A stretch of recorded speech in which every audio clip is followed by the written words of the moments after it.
today I'm going to tackle one simple but very essential job. Then we're going to have a look at the interior and see what needs doing in there and how far I'm going to take it. Please like and subscribe. There'll be lots more interesting work to come. Thank you. Just a quick update today on the car and what's been happening over the past 4 or 5 days, which isn't a great deal really. However, I didn't want to leave the brake connectors and the brake pipes exposed. I did blank them off with some paper, but there's nothing like using the proper connectors. So I bought some. They're only cheap, about £1.60 each. So I'm going to blank off the calipers, the fluid reservoirs for the clutch and brake, and the ends of all the pipes.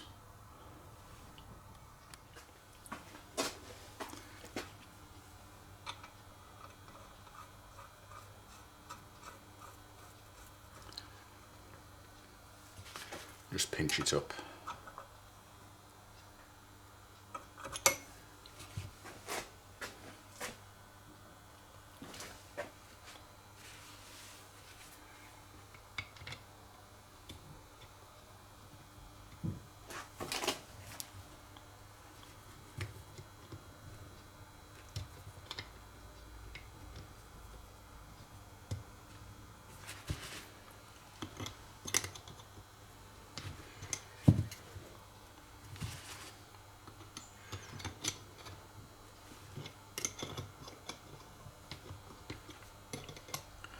Now I'm not sure whether I'm going to keep this reservoir. I'm going to take it apart, but so it seems pointless blanking it off really, but the less dirt that gets in there the better.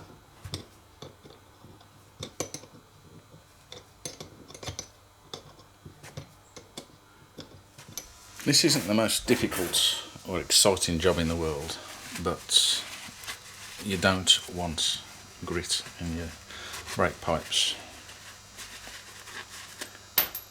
Or anything else for that matter, he says.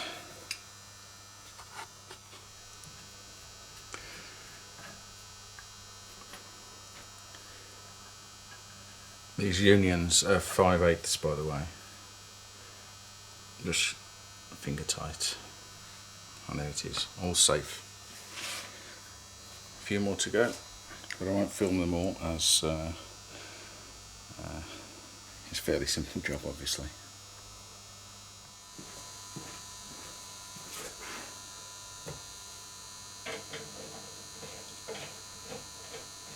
I'll also blank off the clutch master cylinder and the end of the pipe.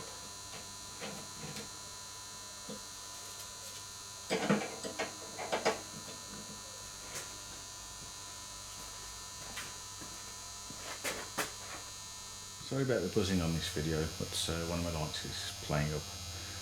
Thought I'd have a quick look inside and decide what I'm going to do inside the car. The seat belts are rather faded, and as you can see here, they're the original seat belts that were fitted to the car when it was made. There's actually a year of manufacture on there, 1968. So maybe I should replace the seat belts. Although it's been through a few MOTs and everything's passed.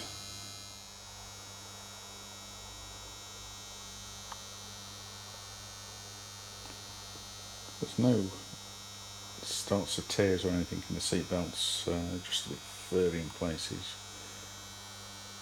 I suppose the wise thing to do would be to replace them. Pieces of underdash trim are broken and have been repaired. As you can see, they're both broken in the same place. Obviously a weak spot or mishandling. That one's obviously been repaired, as you can see, and the other one. So I can either make a hell of a better job than that or buy some new underdash pads.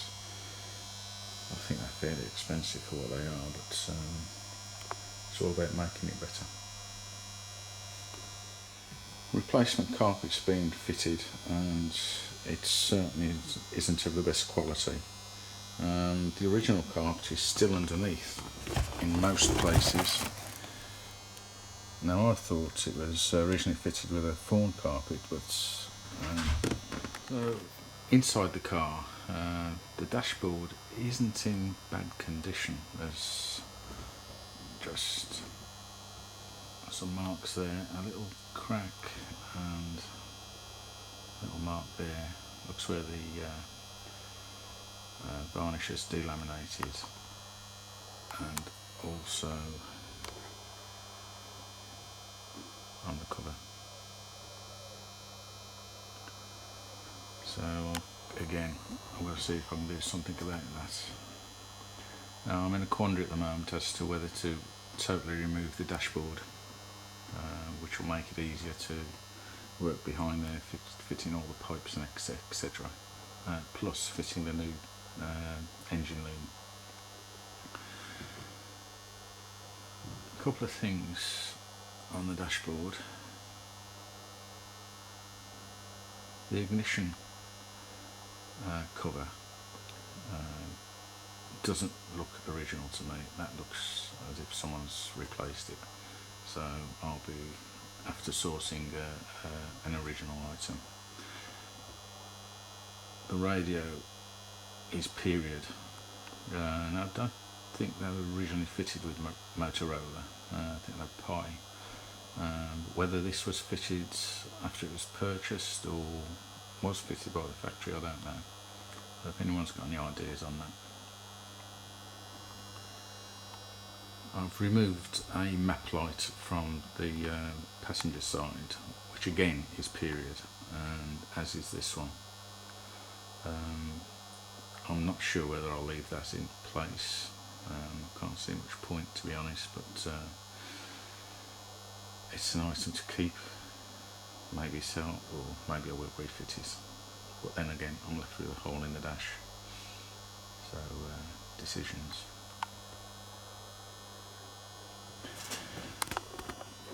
The seats aren't in bad condition.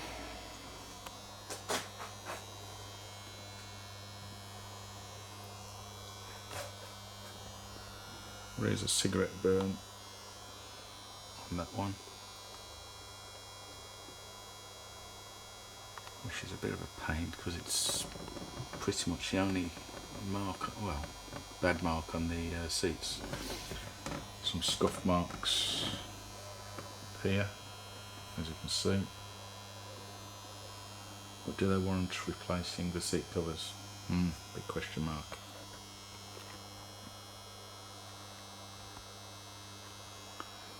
Also, there's a cigarette burn on this door card.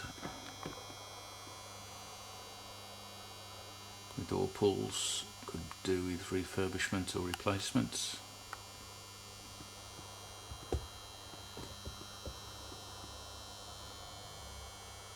And this is where the money starts stacking up. Driver side door trim panel, again, yet another cigarette burn. I don't know.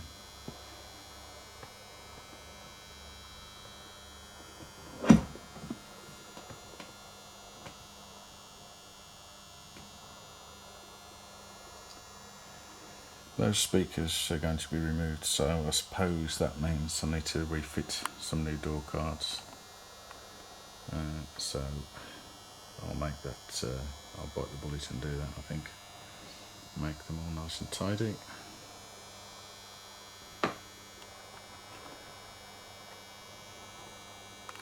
One thing is that the driver's side window doesn't go fully down, so something's stopping it. I did replace the door locks on both sides because unfortunately I've only got one set of keys and they are lost somewhere in the house, but I just can't find them, so I decided to fit new locks. If any of you have actually fitted, refitted any locks on an Elan, but connecting all the internal rods So to actually work is an absolute pain. Just make sure you've got a square box handy. So I've got to redo that. Just a couple of issues I can show you on there. Oops. Bit of cracking, and that needs rebuilding a little bit, repainting. And also there's cracks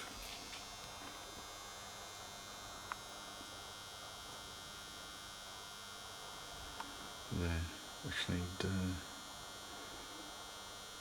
The thing that needs replacing is the door seal. That's just about had it, I would say. I think it's pretty much like that both sides.